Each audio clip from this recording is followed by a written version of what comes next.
Hola, ¿qué tal? Muchísimo gusto, mi nombre es Carlos Zapata y bienvenido a un nuevo video.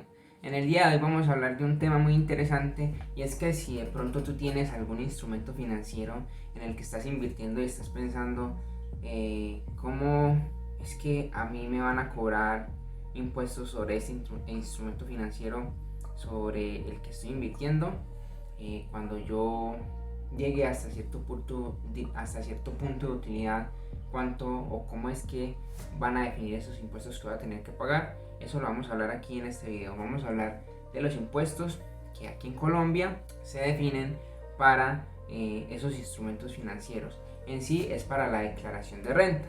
Vamos a ver cómo es que esos instrumentos financieros se sujetan a esta declaración de renta. Así que si te interesa, quédate a ver el video. Pero antes te invito a que te suscribas al canal. Aquí abajo hay un botoncito al que le puedes dar clic para que te quedes suscrito.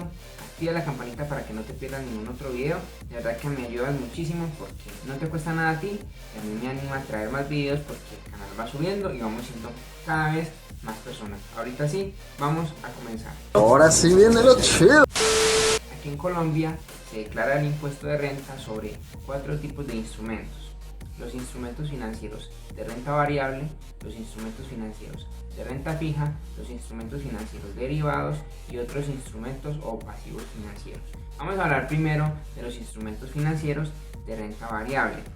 En el estatuto tributario se definen a estos instrumentos financieros de renta variable los que al pasar el tiempo pueden cambiar en su composición o valor dependiendo del tiempo que pase.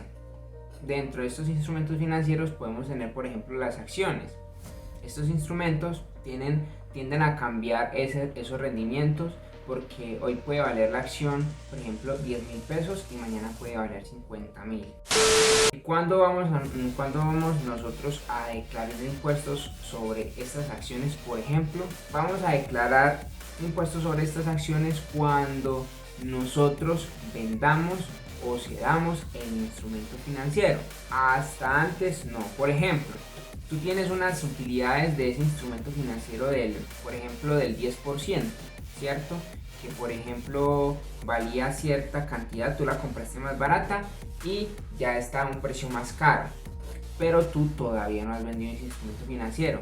Entonces, desde que tú tengas ese instrumento todavía allí invertido, ese dinero allí invertido en ese instrumento y tú no lo vendas, solo seas, no va a ser necesario, no vas a tener que declarar impuestos sobre ese instrumento financiero. Ya cuando tú lo vendas, entonces se va a calcular esa diferencia que hubo en ese instrumento financiero de precios y se va a declarar sobre esa diferencia de precios de ese instrumento financiero. Luego tenemos los instrumentos de renta fija. Para estos instrumentos de renta fija hay unos numerales que hay que tener en cuenta. El primero de ellos es que nosotros debemos de declarar impuestos sobre los rendimientos de estos instrumentos de renta fija. A diferencia de los instrumentos de renta variable, nosotros en estos instrumentos de renta variable por lo general ganamos dinero es por la subida o la bajada del precio de esos instrumentos. En cambio, en los instrumentos de renta fija, nosotros ganamos dinero por los intereses que estos instrumentos nos generan. Nosotros también podemos vender ciertos instrumentos de renta fija a otras personas, pero por lo general, estos instrumentos financieros nosotros utilizamos más que todo por las tasas de interés que nos generan a nosotros. A estas tasas de interés sí se les pone el impuesto de renta.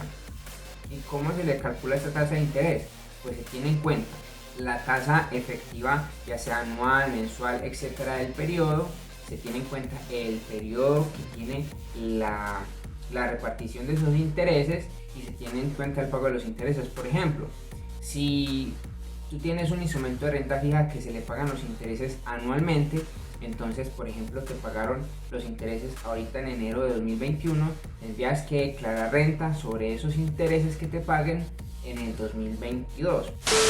Ya luego vamos a tener el impuesto a la utilidad o pérdida sobre estos instrumentos financieros. Sucede lo mismo que con los instrumentos de renta variable. Solamente vamos a declarar renta sobre esa ganancia o esa pérdida de ese instrumento cuando lo vendamos o lo cedamos.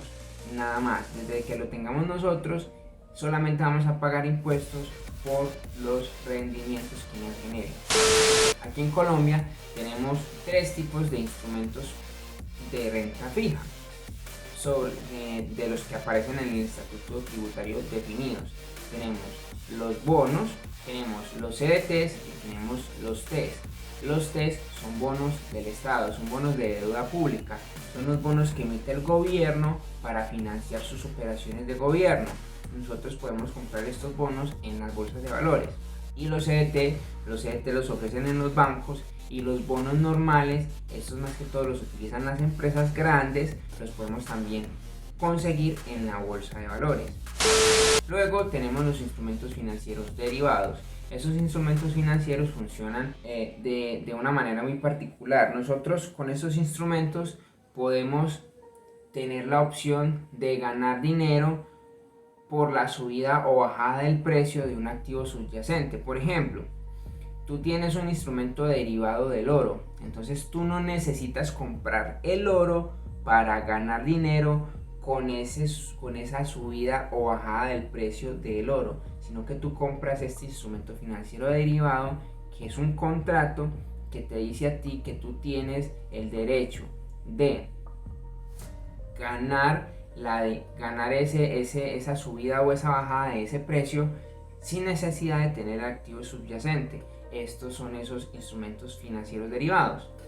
Y el estatuto tributario nos dice que, al igual que como con los otros dos instrumentos financieros, nosotros no vamos a pagar impuestos sino hasta que los vendamos, ya sea que vayamos a pagar impuestos por las utilidades que estos nos generaron sobre esa renta de capital, por la variación del precio o por las pérdidas, que ya sería un deducible dentro de nuestra declaración de renta.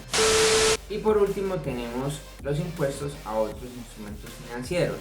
Dentro de estos instrumentos financieros tenemos los pasivos financieros, y el estatuto tributario nos dice que nosotros no vamos a pagar impuestos por los costos y gastos y rendimientos que tengamos por el valor razonable de estos pasivos financieros. ¿Qué quiere decir valor razonable? Es un valor que nosotros le ponemos basado en un promedio que ha tenido ese instrumento financiero en el pasado, porque en ese momento no tenemos una guía en sí que nos diga cuál es el precio de ese instrumento. Entonces nosotros le ponemos un precio, por así decirlo, basado en otros precios, como precios de referencia. Y sobre lo que tenemos que pagar impuestos no es por ese valor razonable que le ponemos a ese instrumento financiero, sino por los gastos financieros que generamos al aplicar el costo amortizado. ¿Qué quiere decir esto del costo amortizado?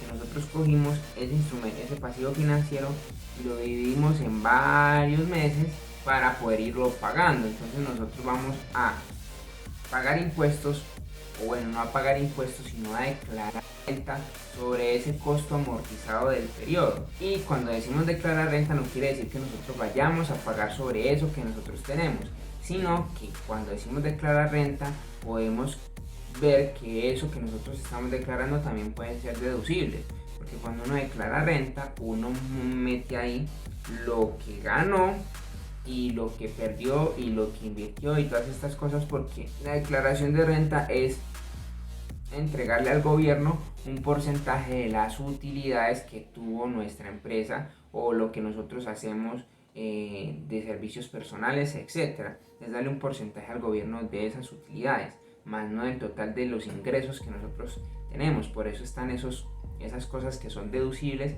de esa declaración de renta. Bueno, eso fue todo por el video del día de hoy. Espero los conceptos te hayan quedado claros, que el video te haya gustado. Si fue así, por favor déjame un like, que aquí abajo hay un botoncito que también te permite darle al like, que no te cuesta nada, o sea, es que no te van a cobrar ni nada, no te quita nada de tiempo, y a mí me ayuda muchísimo. Es que no sabe cuánto me ayuda eso a mí para que el video le salga a más personas y el canal empiece a crecer, como dicen por ahí, to the moon, a la luna, ¿no? Entonces déjame en los comentarios cualquier duda que te haya quedado, que con muchísimo gusto estaré leyendo y respondiendo esas dudas. Ahorita sí no te quito más tiempo, nos vemos en el próximo video. Chao.